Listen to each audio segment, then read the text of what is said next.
BS Yediyurappa ಅವರ ರಾಜೀನಾಮೆಯ ಬಗ್ಗೆ ಬೆಳ್ತಂಗಡಿಯ ಮಾಜಿ ಶಾಸಕ ವಸಂತ್ ಬಂಗೇರ್ ಅವರು ಪ್ರತಿಕ್ರಿಯೆ ನೀಡಿದ್ದಾರೆ.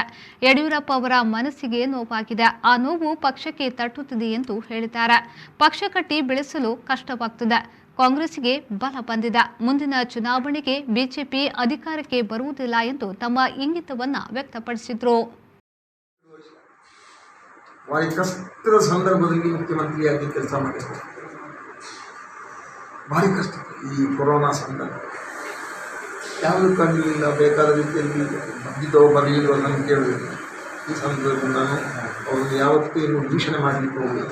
ಈಗ ಮಾಜಿಯಾಗಿದ್ದಾರೆ, ಎಲ್ಲದಕ್ಕೂ ಅನುದಾನ ಕೊಡ್ತಾರೆ. ಅಂತೂ ಈ 2 ವರ್ಷದ ನಿಭಾವಣೆ ಮಾಡಿದ್ದಾರೆ, ಅದು ಅವರು ಶಕ್ತಿ.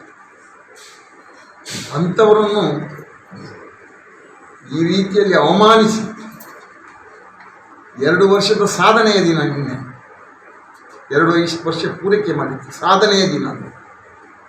ಆ ದಿನವೇ ಅವರನ್ನು ಪ್ರಚೋದನೆ ಕೊಟ್ಟು ರಾಜೀನಾಮೆ ಕೊಡಿಸಿದ್ದಾರೆ ಅಂತ ಹೇಳಿದರೆ ಆ ಪಕ್ಷಕ್ಕೆ ಅದಕ್ಕಿಂತ ಮೇಲಿನ ಅವಮಾನ ಇಲ್ಲ ಅಂತ ಹೇಳುವಂಥ ಮಾತನ್ನು ಸಂದರ್ಭದಲ್ಲಿ ಒಬ್ಬಂಟಿಯಾಗಿ ಪಕ್ಷ ಕಟ್ಟಿದವರು ನಾವು ಇಲ್ಲಿರ್ಬೋದು ಶಾಸಕರಾಗಿ.